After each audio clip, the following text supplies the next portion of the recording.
شب برات کے حوالے سے مختلف فضائل اور فضیلتیں آپ نے سن رکھی ہوں گی، لیکن اس رات میں عبادت کیا کریں؟ تو یاد رہے کہ نوافل پڑھے جاتے ہیں، ذکر و اذکار کیا جاتا ہے، قرآن مجید کی تلاوت کی جاتی ہے۔ لیکن اس میں اب قرآن مجید کی تلاوت کی اگر بات کریں تو سب سے بہترین قرآن مجید کی تلاوت کون سی ہے؟ پورا قرآن مجید ہے، اور ایک رات میں پورا قرآن مجید تو نہیں پڑھا جا سکتا۔ یہ چند لمحے عبادت کرنے کے لیے بیٹھے، اس میں قرآن مجید کو مکمل نہیں کیا جا سکتا۔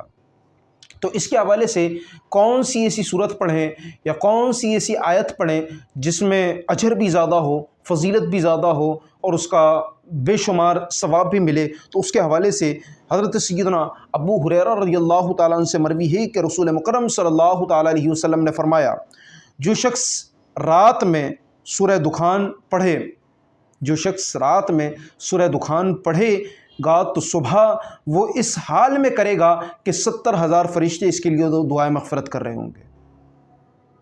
70,000 فرشتے اس کے لیے دعائیں مغفرت کر رہے ہوں گے۔